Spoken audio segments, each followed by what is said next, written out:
Good morning, good morning, good morning मेरे प्यारे दोस्तों। फिर से आप लोगों का बहुत बहुत स्वागत है द एडॉप्ट एजुकेशन एकेडमी के इस एडा चैनल पे, जिसमें हम आपको हिंदी कहानी की 10वीं के हिंदी कहानी पे डिस्कस कर रहे हैं। और उसी कड़ी में ये अगला कहानी आप लोगों के सामने।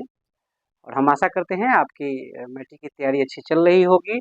उस तैयारी में हम थोड़ा सा आपका सहयोग कर दें, ये हमारे लिए बड़े ही गर्व की बात होगी और बड़े ही शान की बात होगी। तो आइए इस कड़ी में हम आगे बढ़ते हैं। तो आज जिस कहानी के बारे में हम चर्चा करने जा रहे हैं, उस कहानी का नाम आपको दिख रहा है। बहुत शानदार कहानी, बहुत अच्छी कहानी, इंटरटेनिंग कहानी और इमोशनल कहानी। सब तरह का ये सब तरह का कॉम्बिनेशन है इस कहानी में। कहानी आप पढ़े होंगे तो बिल्कुल आप जानते होंगे। और आइए उस पर थोड़ा सा एक बार झलक उसका देखते हैं, क्या है वो कहानी। तो सबसे पहले हम बात करें कि ये जो कहानी है वर्ग 10वां के गोधुली भाग 2 का छठा कहानी है। छठा कहानी है। कहानी का नाम है बहादुर। कहानी का नाम है बहादुर। बहादुर कहानी का नाम है। और ये बहादुर जो है, इसकी विधा क्या है? तो कहानी है। बहादुर जो है, इसकी विधा क्या है? तो ये एक कहानी है। तो हम बात ये कर रहे थे कि ये बहादुर जो एक लेख है, जो आपके चैप्टर में है, ऑप्शन में आता है कि बहादुर की विधा क्या है, तो आपको टिक करना है कि कहानी है। अब बात करते हैं सबसे पहले उसके लेखक के बारे में। तो आपको पता है कि किसी भी चैप्टर में लेखक बहुत ज़्यादा इम्पोर्टेंस रखता है अपने आप में। उससे रिलेटेड क्वेश्चन आपसे परीक्षा में पूछी जाती है। तो पहले हम लेखक के बारे में जानते हैं, फिर से आज पहले लेखक के बारे में जानते हैं। तो लेखक के बारे में बात करें तो आपको पता है बहादुर राइटर के जो लेखक है वो कौन है? अमरकांत। बहादुर खान कहानी के जो लेखक है वो कौन है? अमरकांत। अमरकांत जी का जन्म जुलाई 1925 ईस्वी। अमरकांत जी का जन्म जुलाई 1925 ईस्वी नागड़ा बलिया यूपी में हुआ था। अमरकांत जी का जन्म जुलाई 1925 ईस्वी नागड़ा बलिया यूपी में हुआ था। वे गोरखपुर इलाहाबाद में गोरखपुर इलाहाबाद से इंटर में पढ़ाई शुरू किए थे। वैसे उनकी प्रारंभिक शिक्षा यूपी में ही हो गई थी, मतलब बलिया स्कूल से हो गया था। और गोरखपुर इलाहाबाद से वो इंटर कर रहे थे, लेकिन अपनी पढ़ाई में आधी अधूरी पढ़ाई करके वो स्वाधीनता संग्राम में शामिल हो गए 1942 ईस्वी में। आपको पता है 1942 ईस्वी में स्वाधीनता संग्राम शुरू प्रारंभ थी। देश गुलाम था, उसे आज़ाद करने के लिए एक नारा लगा था। उसमें बड़े-बड़े लोग, बड़े अच्छे-अच्छे पढ़े-लिखे लोगों ने उसमें शामिल लिया था, जिसमें अमरकांत जी भी उस स्वाधीनता संग्राम में शामिल हो गए थे, पढ़ाई को छोड़ दिए थे। उनका पढ़ाई अधूरा रह गया था। फिर जब देश आज़ाद हो गई तो 1947 ईस्वी में वे बीए किए। कहाँ से? तो इलाहाबाद से। 1947 ईस्वी में जब देश आज़ाद हो गई तो फिर उन्होंने बीए किया। कहाँ से? इलाहाबाद से बीए कर लिया। इलाहाबाद विश्वविद्यालय से उन्होंने बीए किया। फिर 1948 में 48 से वो काम में लग गए और काम में कई पत्रिकाओं का उन्होंने संपादन किया। बहुत सारे पत्रिकाओं का उन्होंने संपादन किया। 1948 से वो अपने काम में लग गए, पेशा में जुड़ गए। पत्रिकाओं का संपादन करना वो काम हो गया। फिर इनकी एक कहानी है डिप्टी कलेक्टरी। डिप्टी कलेक्टरी जो अखिल भारतीय कहानी प्रतियोगिता में अखिल भारतीय कहानी प्रतियोगिता में इन्हें पुरस्कार मिला था। इस कहानी पे, डिप्टी कलेक्टर कहानी पे इनको पुरस्कार मिला था। कथा लेखन के क्षेत्र में इनको साहित्य अकादमी पुरस्कार भी मिला हुआ है। कथा लेखन के क्षेत्र में इनको साहित्य अकादमी पुरस्कार भी मिला हुआ है। साहित्य अकादमी पुरस्कार लेखनी के क्षेत्र का सबसे बड़ा पुरस्कार होता है। इनकी जो कहानियां होती है, इनकी जो लेख है, उसमें मध्यम वर्ग और निम्न मध्यम वर्ग के बारे में ज्यादातर मिलेगा आपको। उसमें ज्यादातर उसी की ज्यादातर मात्रा में वर्णन इन्होंने किया है, क्योंकि ये मध्यम वर्गीय और निम्न मध्यम वर्गीयों के बारे में ज्यादा लिखा करते हैं। अब उनकी कहानी की बात करें, इस बीच में इनकी जो कृतियाँ है, जो इन्होंने कहानी लिखा, उसमें कहानियाँ में अगर हम बात करें तो इनकी रचना है जिंदगी और जिंदगी और जोक। जिंदगी और जोक किसकी रचना है? अमरकांत की। देश के लोग किसकी रचना है? अमरकांत की। कुहासा किसकी रचना है? अमरकांत की। मिलन मित्र मिलन किसकी रचना है? अमरकांत की। आदि इनके बहुत सारे कहानी इन्होंने लिखा है। उपन्यास की बात करें तो उपन्यास भी इन्होंने लिखा। उपन्यास में जैसे सूखा पत्ता आकाश पक्षी, सूखा पत्ता आकाश पक्षी इनकी उपन्यास है। काले उजले दिन उपन्यास है। आदि और भी उपन्यास इनके और भी अवेलेबल है। इन्होंने एक बाल उपन्यास लिखा था जिसका नाम था वानर सेना। बाल उपन्यास लिखा था जिनका नाम था वानर सेना।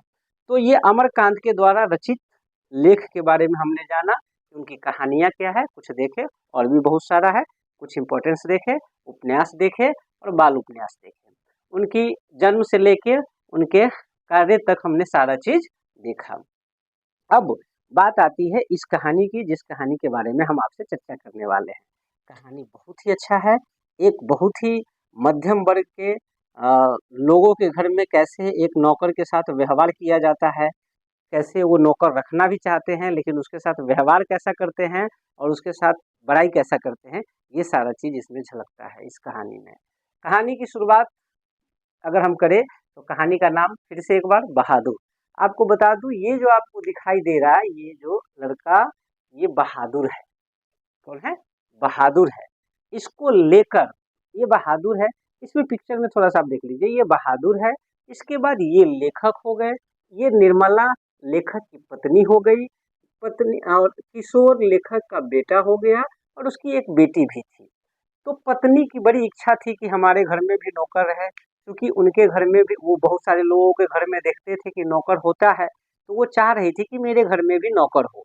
खास करके जब लेखक लेखक को तब ये ऐसा ज़्यादा ऐसा लगने लगा था कि नौकर की बहुत ज़्यादा आवश्यकता है, तो उनको लगा कि मेरे ऊपर एक बहुत बड़ा दायित्व तो आ गया है, किस चीज़ का? नौकर रखने का। तो आखिर ऐसा क्यों हुआ? जब ये अपने बहन की शादी में गए थे, लेखक जो है वो अपने बहन के शादी में जब घर गए थे, तो इनके भाइयों के पास, रिश्तेदारों के पास नौकर चाकर काम किया करते थे। और इनकी भाभियाँ, दो भाभियाँ थी, दोनों भाभियाँ एकदम पलंग पर बैठे पलंग तोड़ती रहती है। भाभियाँ एकदम नौकरों का सुख लेते हैं, और भाई लोग नौकर रखे हुए हैं, अपने आप को बहुत ज़्यादा पावरफुल महसूस करते हैं। ये देख के इनको जलन भी होता है, और इसलिए, और इधर में निर्मला भी चाहती रहती है कि मेरे पास नौकर हो, इसलिए वो बार बार टीका टिप्पणी करती ही रहती थी। इसी बीच में वो जब शादी में गए तो उनको उनके घर पे ये कंडीशन देखने को मिला कि सबके पास नौकर है, इनके पास नौकर नहीं है। तो लेखक को भी लगा कि नहीं, हमारे पास भी नौकर होना चाहिए। इसी बीच में हुआ ये कि लेखक की पत्नी जो है निर्मला, निर्मला का भाई एक लड़का को लेके उनके घर पे पहुंचा। समझ लीजिए आप, ऐसे मान लीजिए ये घर है, इस घर में हमें नौकर की आवश्यकता है, और उसी बीच में कोई आदमी नौकर लेके वो पहुंच जाए तो अच्छा ही बात है। तो हुआ ये है कि वो नौकर लेके पहुंच गया। अब वो नौकर जो लड़का लेके आया था, उसको देख सब लोग देख रहे हैं, लेखक, पत्नी, उसके बेटा बेटी, सब लोग ध्यान से देख रहे हैं, नौकर बीच में खड़ा है। अब सब लोग उसको देख रहे हैं। अब राइटर जो है बहादुर के बारे में, जो लेखक था उसका नाम बहादुर था, लेखक का सॉरी, जो लड़का था उसका नाम बहादुर था। वैसे उसका पूरा नाम दिल बहादुर था, लेकिन कहानी में बहादुर का ही प्रयोग किया गया है। दिल बहादुर को बहादुर कैसे हो गया वो मैं आपको बताऊंगा आगे कहानी में, लेकिन तत्काल हम लोग बहादुर नाम से ही जानते हैं। तो बहादुर को क्या हुआ? बहादुर ऐसे खड़ा था, आंख मिलका रहा था, बच्चा था छोटा, कितना दिन का था? 12-13 साल का वो था, और आंख मिलका मिलका मिलका रहा था। बच्चा छोटा था, 12-13 साल का, आंख मिलका रहा था। वो था कहाँ से? नेपाल और बिहार की सीमा पर से था। नेपाल और बिहार की सीमा पर से था। तो उनके भाई ने निर्मला के भाई ने कुछ टूटी फूटी कहानी उसके बारे में बताया, बनी बनाई। राइटर कहते हैं कि मुझे मतलब बड़े अभद्र ढंग से वो कहानी सुनने को लगा, लेकिन सुनना पड़ा। कहानी में बताया गया कि बहादुर जो है कि नेपाल और बिहार के सीमा पर से, नेपाल बिहार के सीमा पर से है। इसका नाम दिल बहादुर, पहले क्या नाम बताया गया? दिल बहादुर। तो नाम नाम तो बताया नहीं गया, सीधे लड़का की बात हुआ। वो लड़का जो था नेपाल बिहार सीमा पर था, नेपाली गवैया गोरखे टाइप का वो दिख रहा था, नेपाली गवैया गोरखे टाइप का था। वो था ही वैसा, इसलिए वैसा दिख रहा था। आंख मिलका रहा था बड़ी बुरी तरीके से। लेखक इसी तरह से चर्चा करते कि आंख मिलका रहा था बड़ी बुरी तरीके से। ठिकना शरीर, चकैत ठिकना, ठिकना माने छोटा हाइट का, चकैत शरीर, ठिकना, चकैत शरीर और गोरा रंग और चपटा मुंह। नेपाली का आप देखिएगा ना तो गोरा रंग होता है, चपटा मुंह होता है और गोरा मुंह और चपटा, गोरा रंग और चपटा मुंह होता है। तो ये नेपाली टाइप का था ही। तो उसने उसकी उसका उसका सब कैसा दिख रहा है, लेखक ने पहले इसी का जिक्र किया। फिर उसके बाद उसके भाई बताते हैं कि उनके जो पिताजी थे, दिल बहादुर के जो पिताजी थे, वो किसी युद्ध में मारे गए थे। कौन युद्ध में वो चर्चा नहीं किया गया, सीधे बोला युद्ध में मारे गए थे। फिर उसकी माँ की बात होती है। उसकी माँ था, माँ घर का पालन पोषण, घर में जो काम धंधा होता था उसका पालन पोषण किया करता था। अब घर पे कांड ऐसा क्या हुआ था कि बहादुर वहां पहुंच गया। तो आइए शुरुआत करते हैं बहादुर के घर से। हुआ ये था, बहादुर घर में बड़ा लड़का था। पिताजी डेट कर गए थे तो माँ चाहती थी कि लड़का काम करे, जिम्मेदारी से कोई भी काम को देखे सराहे। लेकिन वो उतना सीरियस नहीं रहता था, निकल जाता था अपना जंगल में, पहाड़ों के बीच घूमता रहता था। वो चिड़ियों के घोंसला में हाथ लगाता था, फल तोड़ता था, खाता रहता था। इससे माँ थोड़ा सा उस पर क्रोधित रहा करती थी। हुआ एक दिन, कभी कभी वो भैंस लेके भी चराने चल जाता था। हुआ एक दिन ये कि दिल बहादुर भैंस लेके चराने निकला था। तो मान लीजिए यहाँ भैंस चरा रही है, कुछ दूर पे इसकी माँ काम कर रही है खेतों में और वो भैंस चरा रही है। तो हुआ क्या पता नहीं, भैंस को वो मारा या नहीं मारा, ऐसा कुछ लिखा हुआ नहीं है। लेकिन ये हुआ कि भैंस बोलते बोलते माँ के पास चली गई। जब माँ के पास भैंस गई ना, तो माँ अब अनुमान लगा रही, अंदाजा लगा रही कि सोचिए कि अजान मतलब बिना बोलने वाला जीव जानवर है और इसको इतना ही मारा है कि ये बिना, यहाँ पर दौड़ते दौड़ते आ गया है, इतना मारा होगा। ये मने मने वो विचार कर रही है और धीरे धीरे उसकी क्रोध का पारा बढ़ता जा रहा है। अब हुआ ये कि दिल बहादुर फिर वहां पर आया।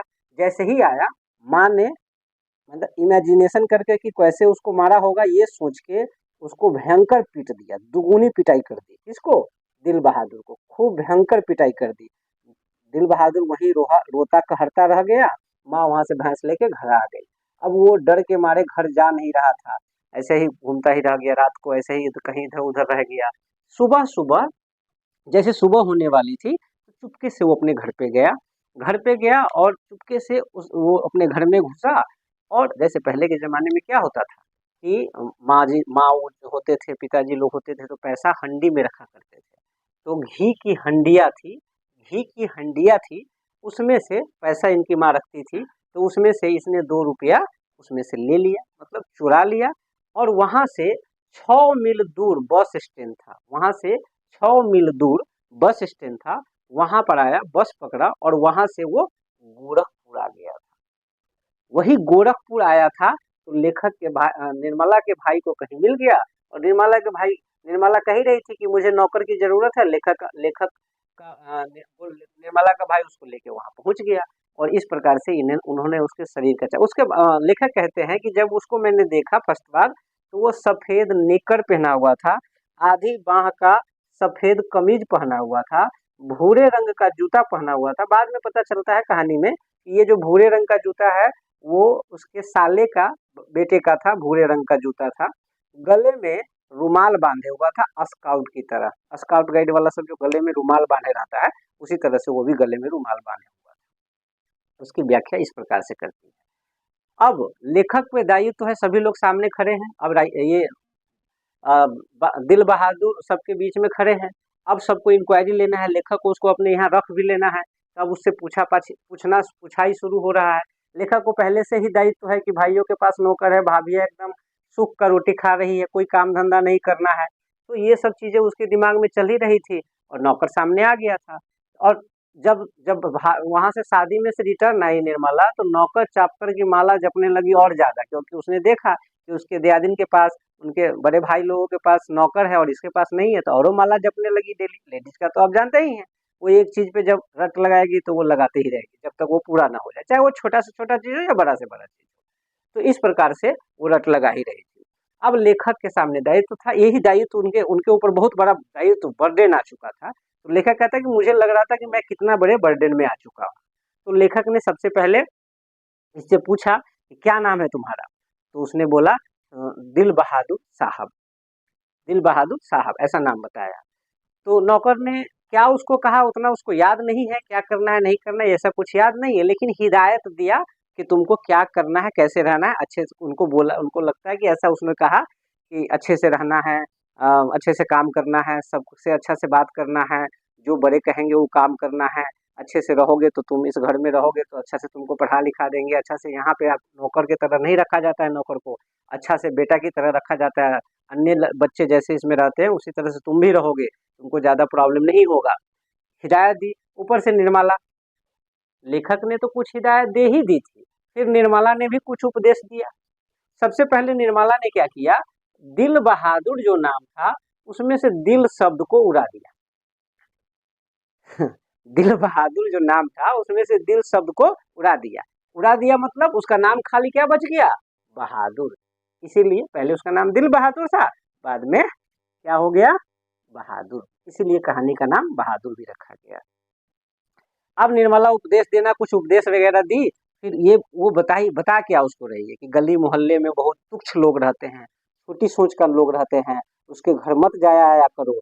वो अगर कुछ काम बोले कि मार्केट से कुछ बाजार से सामान ले आए तो सीधा ये बहाना बना लेना कि अच्छा अभी आता हूँ, और खिसक जाना, घर पे आ जाना, किसी का काम मत किया करो, ऐसा कुछ उपदेश दे दी। फिर अब जैसे ही अब तो नौकर रहने लगा, घर पे काम होने लगी, अब लड़का एकदम वो जो बहादुर था वैसे बच्चा था और काफी मेहनती, हंसमुख तो था ही, मेहनती था, और उसने खुल के खूब पूरा मिल खूब जबरदस्त तरीके से मेहनत करता था। सुबह उठता था, अगीठी जलाता था, चाय बनाता था, सबको पिलाता था, फिर बर्तन साफ करता था, घर में पोछा लगाता था, नीम, उसके दूरा पर नीम का पेड़ था, नीम के पेड़ पे चढ़ के दातुन तोड़ के ले आता था। अब बच्चा था, जंगल में तो रहा ही था, पेड़ पर चढ़ना उसे ज्यादा अच्छा आता था, तो वो क्या करता था, सवेरे सवेरे उठता था, सीधे बानर की तरह सीधे पेड़ पर 2 मिनट में ऊपर चल जाता था। तो कभी कभी तो निर्मला भी चिल्ला, तो निर्मला अक्सर कहा भी करती थी कि अरे क्या बानर उनर फैमिली से हो कि सीधे 2 मिनट में पेड़ के उतना ऊपर चले जाते हो, गिर उड़ जाओगे, पैर उठ जाएगा तो वो एक अलग प्रॉब्लम हो जाएगा। तो ये सब ये चीज चल रहा था। अब देखिए जैसे ही नौकर घर में ये काम सब खूब होने लगा, खूब जोरदार तरीके से वो काम करने लगा, सबको खूब आराम मिलने लगा। अब क्या कर रही है निर्मला के बारे में अगर हम आपसे बात करें, अब देखिए निर्मला बड़ी बड़ाई कैसे कर रही है। अब तो आपको पता है लेडीज को अपना बड़ाई करने में कितना अच्छा लगता है। अब वो आंगन में बैठ के और बड़ाई कर रही है कि अरे नौकर रखना तो बहुत बड़का शान की बात है, हम दूसर की तरह नौकर नहीं रखते हैं, हम बस तो नौकर को घर में बेटे के समान से बेटे के जैसा रखते हैं। और मेरे पति उन्होंने तो कह ही दिया है कि अगर 150-200 रुपया अगर महीने में एक्स्ट्रा महीनवारी खर्चा हो जाए तो भी कोई दिक्कत नहीं है, उसको खाने पीने में किसी चीज़ की कमी नहीं होनी चाहिए, पूरी तरीके से बढ़ाई पे बढ़ाई अपना चल रहा है। उसके बाद ये भी बोल रहे हैं, ये भी बोल रहे कि अच्छा जिस दिन आए थे उस दिन तो एक निक्कर कमीज दे ही दिया था और कपड़ा बनने के लिए दिया गया है। मतलब ये बड़ाई कर रही है, अपना बड़ाई कर रही है। अब इधर लेखक को देखिए, लेखक के घर में जैसे ही नौकर आया, लेखक अपने आप पे गर्व करने लगा कि मैं तो एकदम शहंशाह हूँ, मेरे यहाँ तो नौकर है। सीधी मुंह अब किसी से मोहल्ले में बात भी नहीं कर रहा था, करता था लेखक, लेखक का इतना मन बढ़ गया था। इस तरह से अब दिन चलने लगा था। अब होता ये था कि दिन भर काम करता था, रात को अपना सो जाता था। कभी कभी जब वो काम करने के बाद उससे पहले क्या हुआ था कि निर्मला ने उसको एक फटी पुरानी चादर दे दी थी, और एक बसखट था। बसखट का मतलब समझ रहे हैं, बांस का खाट था, बांस का खाट बना होता है गांव में, वो खाट था बाहर में ही बरामदे पे, तो बसखट पे पुरानी चादर बिछाता था और उस पे वो सोता था रात में, दिन भर काम करने के बाद रात में जाके आराम से काम सोता था। सोने से पहले वो उस पे बैठता था और उस अपने जेब से कुछ सामान निकालता था, जैसे नेपाली टोपी, आईना, गोलियां निकालता था, ताश निकालता था, पत्थर निकालता था, नाव नाव कागज का नाव निकालता था, और आईना में मुंह देखता था, टोपी पहनता था ऐसे करके, और थोड़ा देख के मुस्कुराता था, एकदम मतलब खुश हो जाता था, मुस्कुराता रहता था, और थोड़ा देर उस सबसे खेलता था, और फिर उसके बाद वो सो के गुनगुनाता हुआ गुनगुनाने लगता था, गुनगुनाते गुनगुनाते सो जाता था। गुनगुनाहट में जो वो क्या गुनगुनाता था, वो चूँकि वो पहाड़ी था, तो वो पहाड़ी नेपाली टाइप का गुनगुनाहा था उसका। क्या गुनगुनाता था तो वो लेखक को पता नहीं चल रहा था कि किस तरह कौन-सी गा रहा है। लेकिन उसके धुन में कशिश था, दर्द था, जैसे कि कोई बिछड़ा हुआ इंसान किसी घने वीराने जंगल में किसी को ढूँढ रहा है, इस तरह का धुन वो गाता था। लेखक को ऐसा महसूस होता था और इस प्रकार से वो खेलता था और सो जाता था। अन्य दिन का शेड्यूल इस प्रकार का था कि जैसे दिन भर काम किया, शाम में कभी-कभी लेखक दफ्तर से आते थे तो सभी लोग वहाँ आके उसका रिपोर्ट दिया करते थे कि बहादुर ने ये किया, बहादुर ने वो किया, बहादुर ये कर रहा है, बहादुर वो कर रहा है। और उसी बीच बहादुर भी वहाँ आ जाता है और आता है और लेखक के सामने सिर झुकाकर मुस्कुराता है और सिर झुका लेता है। मुस्कुराता है, सिर झुका लेता है और छोटी-मोटी रिपोर्ट वो भी कहता है। वो रिपोर्ट क्या कहता है कि बाबूजी कि बहन की ना सहेली आई थी, कह के मुस्कुराता नीचे घूम जाता है। फिर ये बोल देता है कि भैया सिनेमा गया है। इस तरह का छोटा-मोटा वो भी रिपोर्ट किया करता था। इस प्रकार से दिनचर्या कट रही। अब बात आती है बीच में आ गया जैसे हर फ़िल्म में एगो विलेन होता है ना, अब विलेन की एंट्री होती है इस फ़िल्म में। देखो विलेन इन द सेंस ये मत समझिए कि वो बहुत खतरनाक आदमी था, लेकिन villain in the means main कारण, मेन प्रॉब्लम का जड़ वहीं से शुरू होता है और वो है लेखक के बारे में तो जान लिए, निर्मला के बारे में जान लिए, अब उसका बेटा सामने आता है। बेटा का नाम किशोर। किशोर जो है, किशोर को तो लगता है कि मैं युवराज, राजा का बेटा युवराज होता है ना, उस तरह का मैं युवराज हूँ। और उसने क्या किया था, बहादुर को पूरे अपने गिरफ्त में रखा था। एक बात आपको बताना चाहूंगा, वो घर में लोग इतने डिपेंड हो गए थे बहादुर पे कि छोटा से छोटा काम के लिए भी वो एक कदम नहीं हिलते थे। वो बहादुर का ही आवाज लगाते थे। जैसे किसी को पानी लेना है, बहादुर पानी ले आओ। पेन नीचे गिर गया, पेन उठा के लाओ बहादुर। मतलब इस तरह का हाल हो गया था। मतलब पूरी तरह से बहादुर पे सब डिपेंड हो गया था और बहादुर भी पूरा बच्चा था, खुल के काम करता था, उसको भी ज्यादा प्रॉब्लम नहीं होती। किशोर क्या करता था, किशोर ने क्या किया था, उसको हिदायत दे दिया था। किशोर ने उसको बोल दिया था कि मेरा डेली कपड़ा साफ होना चाहिए, डेली इस्त्री होना चाहिए, मैं कॉलेज जाऊँ उससे पहले मेरा साइकिल साफ हो जाना चाहिए, मेरा जूता पॉलिश रहना चाहिए। ये सब हिदायत पहले से दे के रखा था और कह दिया था, वो तो कर ही रहा था, लेकिन उसको एकदम पकड़ के रखे हुआ था और कह दिया था कि अगर ये इसमें कहीं कमी हुई ना, पुलिया टाइट कर दूंगा। मतलब ऐसे डरा धमका के उसको रखे हुआ था। बेचारा बच्चा था, वो भी उसके बातों को मतलब रिस्पेक्ट के साथ काम कर रहा था। डरता था इस वजह से भी और थोड़ा-सा रिस्पेक्ट भी था। क्योंकि राइटर ने शुरू में ही उसको बोला था कि अच्छे से काम करो, जो जैसा बोले वैसा उसका काम करो, अच्छा से रहोगे तो अच्छे से तुमको सब अच्छा मानेगा। इसलिए वो अच्छा से कर रहा था। हुआ यूँ कि इतना सारा काम था, इस वजह से उसको कभी अब थोड़ा-सा मिस्टेक होने लगा। मिस्टेक क्या हुआ था, एक दिन हुआ ये कि वो उसको पीट रहा था, पहले तो गाली भी देना शुरू कर दिया था, गाली-उली दे ही देता था और एक दिन पीट रहा था। तो राइटर आता है घर से तो देख रहा था डंडा से उसको पीट रहा है बहादुर को, बहादुर एकदम रो रहा है। तो राइटर ने उसको रोका, फिर वो किशोर को बोला कि जाओ अंदर। किशोर अंदर चला गया, पता किया तो पता चला कि उसने साइकिल नहीं साफ किया था, इसलिए उसको पीट रहा था। एक दिन एक ऐसा ही कांड हुआ कि वो काम नहीं उसका उसका कोई काम नहीं उस दिन उसका कोई काम नहीं कर रहा था, तो उसको गाली-उली दिया, मार रहा था। तो उसने क्या किया था, उसने कहा बहादुर ने बोला कि मैं आपका कोई काम नहीं करूँगा, तो और पीटा जा रहा था। तो राइटर पूछा कि तुम क्यों नहीं उसका काम करते हो? क्या दिक्कत है तुमको? तो बहादुर बोला कि बाबूजी मुझे वो मार रहे थे, गाली दे रहे हैं तो ठीक है, मेरे पिताजी को क्यों गाली दे रहे हैं? बीच में पिताजी को क्यों लाके खड़ा किए? क्योंकि वो पिताजी उसके पिताजी को किशोर ने कह दिया था उसको क्या कह दिया था सुअर का बच्चा, सुअर का बच्चा, क्या कह दिया था? सुअर का बच्चा। तो सुअर का बच्चा तो ऑथेंटिक है कि उसके पिताजी को गाली पड़ रहा था। तो इसलिए पिताजी को गाली दिया था इसलिए वो उससे खफा था, इसलिए वो उसका काम नहीं करना चाह रहा था। फिर राइटर ने किशोर को समझाने के बजाय बहादुर को ही समझाया और किस राइटर को लगा कि अच्छा नौकर-चाकर है तो तनका मारपीट खाता ही रहता है, ये तो सामान्य बात है। इसलिए भी वो कुछ नहीं बोल पा रहे थे।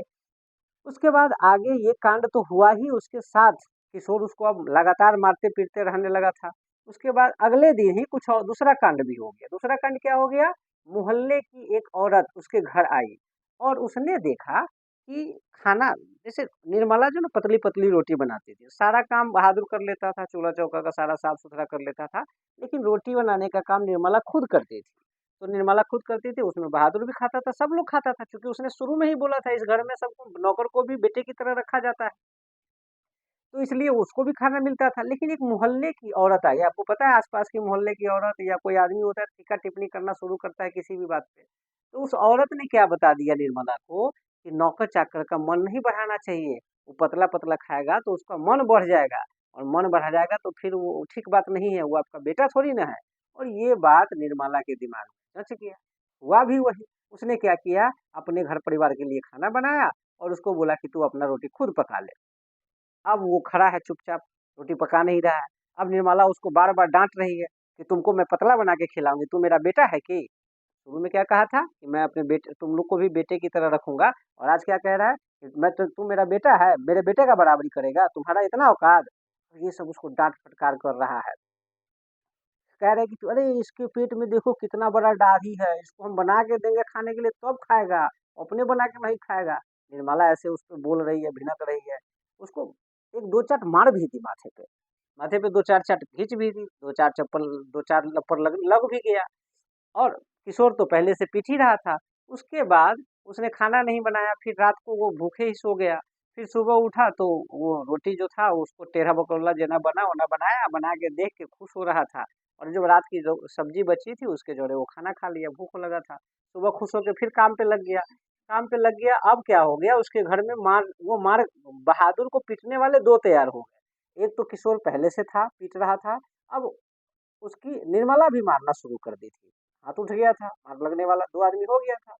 दोनों पीटने लगा था। कभी-कभी तो ऐसा हो रहा था कि एक ही गलती की वजह से दोनों पीट रहा था। हाँ, दोनों पीट रहा था, ऐसा हो गया था। अब मोहल्ले की औरत की बात उसको जच गई और ये चीज़ उसको गड़बड़ लगने लगा। तो इसलिए उसका खाना बनाना छोड़ दिया। अब इसी क्रम में एक और कांड सामने आ गया, और इतना ज़बरदस्त कांड जो उस घर को, बहादुर को झकझोर के रख दिया। कांड क्या हुआ, रविवार का दिन था। कौन दिन था?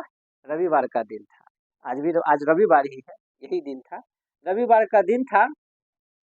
एक रिश्तेदार, पत्नी के रिश्तेदार मतलब निर्मला के रिश्तेदार जो थे, वो कहीं आए थे बगल में किसी रिश्तेदार के यहाँ, तो वो जाते समय सोचे थे कि निर्मला से भी मिल के चलते हैं।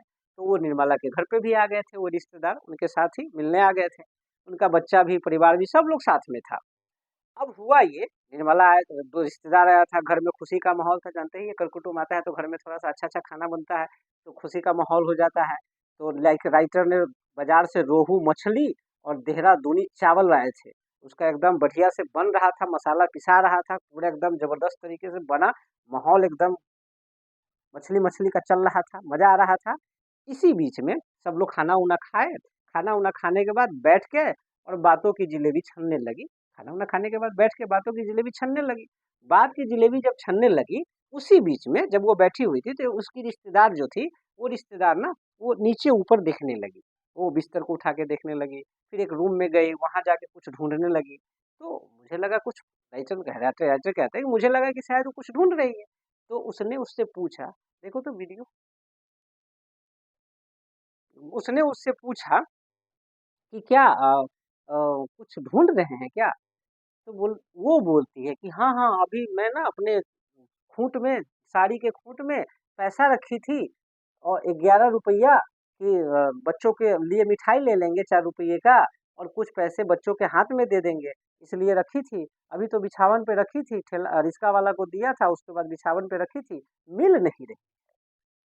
अब ये राइटर रिश्तेदार ये बात जैसे ही बोले, अब राइटर को समझ में नहीं आ रहा था। बोला कि आपको पक्का याद है कि आपने यहाँ रखा था? बोला हाँ, हाँ, मैंने रखा था।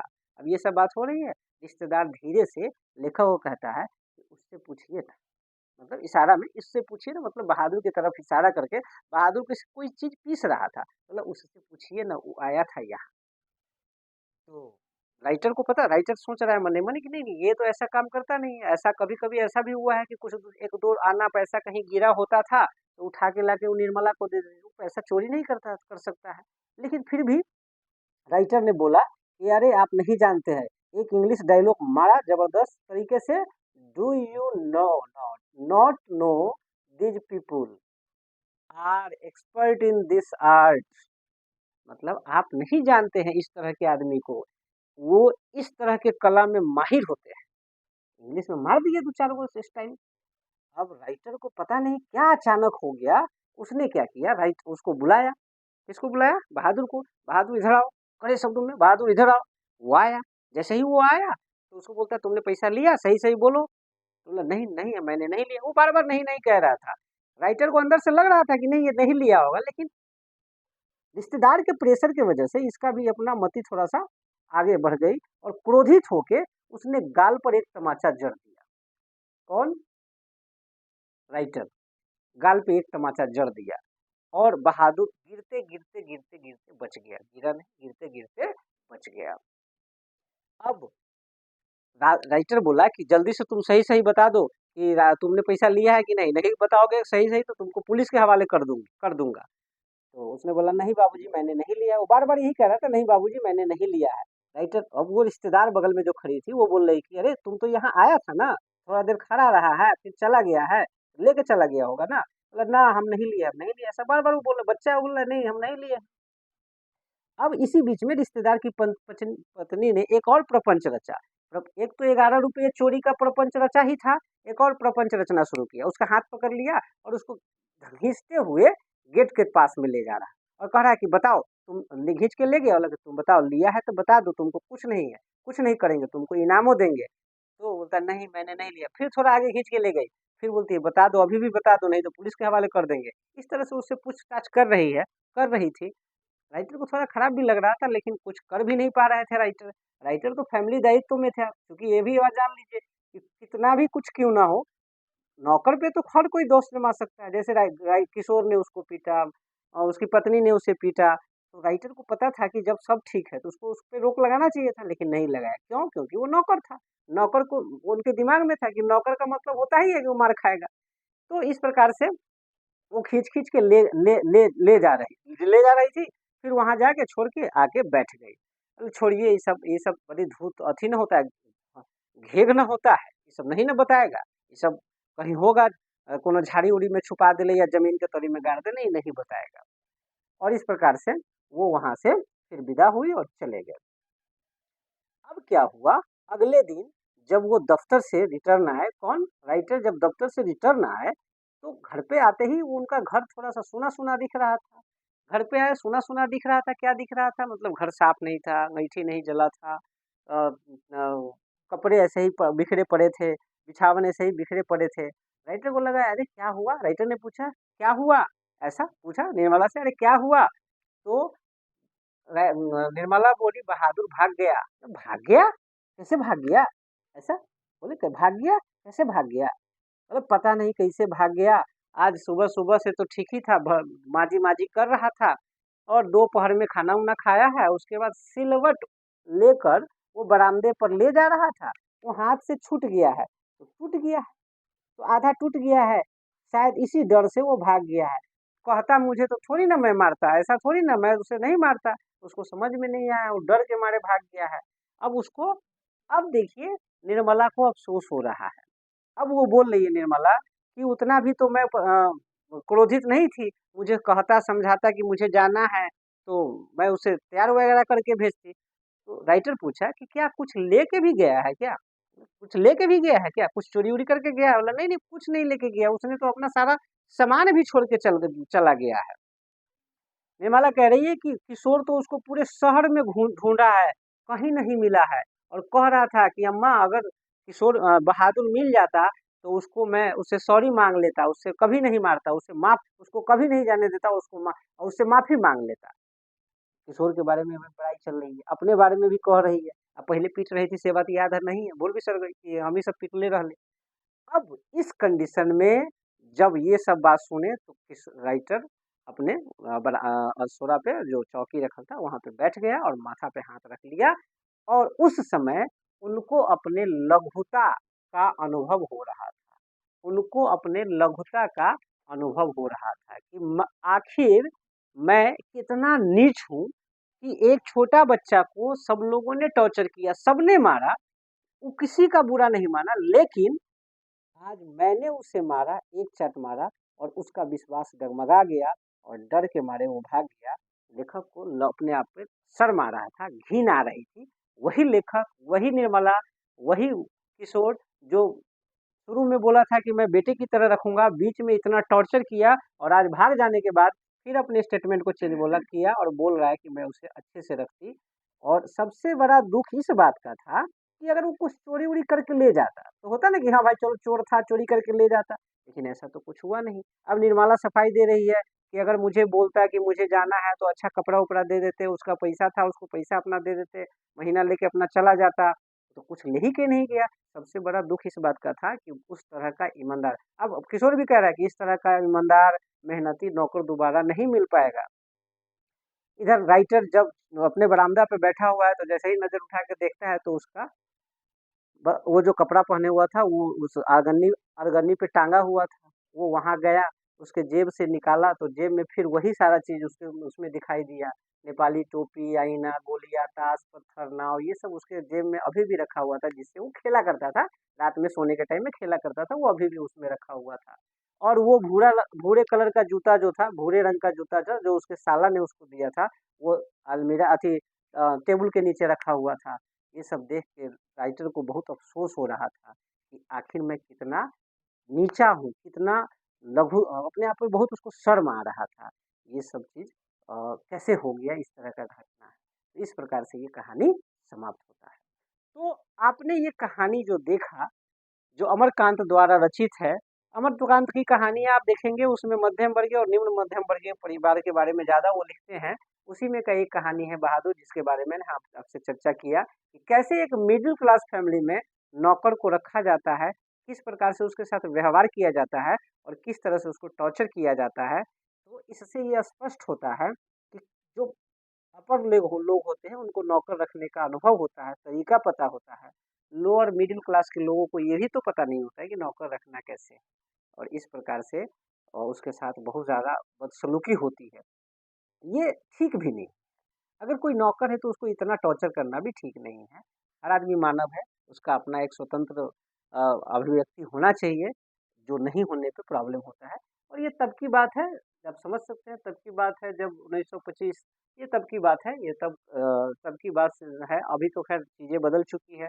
अब तो छोटा बच्चा को नौकरी पे रखना ही नहीं है, घरेलू काम में नौकरी पे रखना ही नहीं है, कानूनन जुर्म है। कानूनन जुर्म उस समय भी था, लेकिन आज भी जुर्म है, लेकिन आज भी कुछ लोग हैं जो अपने ऐसे ही रखते ही हैं। तो ये सब समस्या होता है मिडिल क्लास परिवार में।